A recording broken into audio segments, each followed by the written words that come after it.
Guys, আজকে আমি চলে এসেছি একটা মাছ রান্না নিয়ে। তো তোমাদের সাথে শেয়ার করার জন্য আমি তোমাদের দেখাচ্ছি আমি কিভাবে মাছ রান্না করি। দেখো, আমি মাছ ভেজেছিলাম, সেই কড়াইটার মধ্যেই আমি রান্নাটা করে নিতে চাইছি। তাই তেল দিয়ে দিলাম, পরিমাণ মতন তেল দিয়ে দিলাম। আমি কিন্তু পেঁয়াজ রসুন ছাড়াই রান্না করব, তাই তোমাদের রান্নাটা দেখাতে চাইছি। যারা কম তেল মশলায় খেতে চাও তারা খেতে পারো। এইভাবে রান্না করে আমি খাই, আমার ভালো লাগে। বাট আমার গোটা ফ্যামিলিরই ভালো লাগে, তাই আমি তোমাদের সাথেই মাছ রান্নাটা শেয়ার করছি।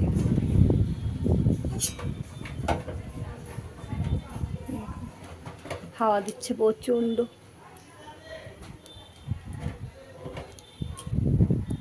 তেলটা আসুক, ঠিক আছে। তো আমি এরকম তেজপাতা দিলাম, শুকনো লঙ্কা দিলাম, আর একটু কালো জিরে দিলাম, ঠিক আছে। এবার ওটার মধ্যে আমি আলুটা ছেড়ে দেবো। আমি কিন্তু আলুটা ভেজে নিই, একবার এখানেই আমি ভেজে নেব একসাথে। তোমরা সাথে থাকো, আমি কি করছি তোমরা একবার দেখে নাও। এইভাবে ট্রাই করবে, তোমরা দেখবে ভালো লাগবে। আলুটা আমি ভেজে নিই একটু। দেখো, আলুটা ভাজা ভাজা প্রায় হচ্ছে। আর আমি না কচুটা একটুখানি ভাপিয়ে রেখেছিলাম হালকা করে, কেননা কচুটা যদি গলা ধরে ভয় লাগে। অবশ্য এই টাইমে কচু গলা ধরে না, একসাথে কষিয়ে নিলেই হয়। তবুও আমি কচুটা হালকা করে, খুব না, দেখো ভাপিয়ে নিয়েছিলাম। এবারে কচুটাও দিয়ে দেবো আলুর সাথে। আলু আর কচুটা একসাথে ভাজা করে হালকা করে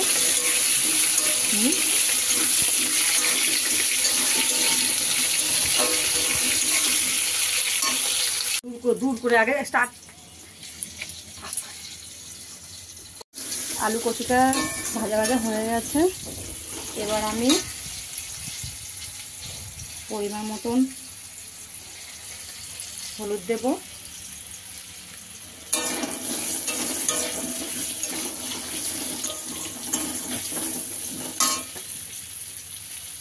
অল্প করে লঙ্কার গুঁড়ো দেবো, কেননা আমি কাঁচা লঙ্কা দিয়ে ভালোবাসি খেতে, তাই অল্প করে দিলাম।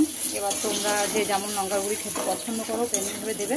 যার বেশি ইচ্ছা করবে সে বেশি করবে, আর যে কম ইচ্ছা করবে, আর যে ভাববে যে আমি দেবোই না, সে কাঁচা লঙ্কা বেটে দিয়ে দেবে, ঠিক আছে। কাঁচা লঙ্কা বেটে দিলেও খুব সুন্দর লাগে, টেস্ট লাগে। এবার আমি দেখো আদা বাটা, এটা হলো শুধু আদা বাটাটা দেবো। আর এটা হলো জিরে বাটা, আর এই জিরের সাথে সামান্য পরিমাণে একটু রাঁধুনি মশলা। তোমরা যে কোনো মুদিখানার দোকানে যাবে, গিয়ে জিজ্ঞাসা করলেই হবে, দেখবে রাঁধুনি মশলা তোমাদের দিয়ে দেবে, ঠিক আছে। এটা রাঁধুনি মশলা, এটার পরিমাণটা খুবই কম, একটুখানি। তাই আমি কিন্তু একসাথে জিরের সাথে বেটে দিয়েছি, ঠিক আছে। ওটা আলাদা করে তোমাদের আমি দেখাইনি। আর টমেটো দিব, আর কাঁচা লঙ্কা কটা আমি পরে দেবো। এবার আমি ভালো করে কষাবো, একটুখানি জল দেবো।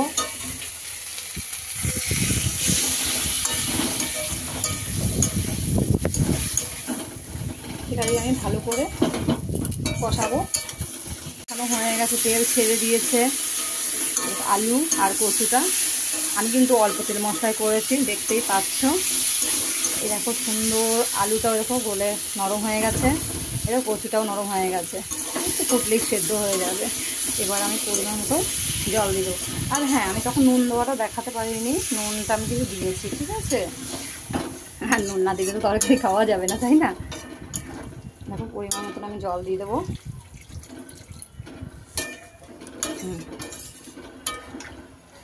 এবার একটু ঢাকা দিয়ে ফুটিয়ে নেব, নেওয়ার পর মাছ দেবো আমি, ঠিক আছে।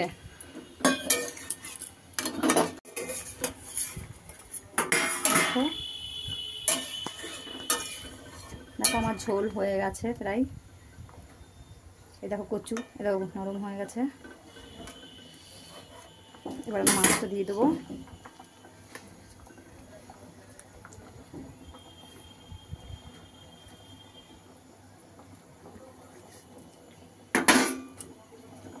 মাছটা দিয়ে দিলাম। এবার মাছটা দিয়েও তো আমাকে 2 মিনিট ফোটাতে হবে না, বেশি না, কিছুক্ষণ ফুটাবো একটু ঢাকা দিয়ে, তারপরে আমার মাছ তো রান্না হয়ে যাবে। চলে আসলাম আবার। দেখো আমার ঝোল হয়ে গেছে, কচু আলু দিয়ে টমেটো দিয়ে মাছের ঝোল, হালকা মশলা। দেখো এইটুকু ঝোল না রাখলে হবে না, আমার স্বামী আবার মাছের ঝোল খেতে ভালোবাসে, এটা বেশি কমিয়ে দিলে হবে না, আবার তেল ঝোল করলেও হবে না। হ্যাঁ, পুরো কমপ্লিট। এবার আমি কাঁচা লঙ্কা আর ধনেপাতাটা দিয়ে দেবো।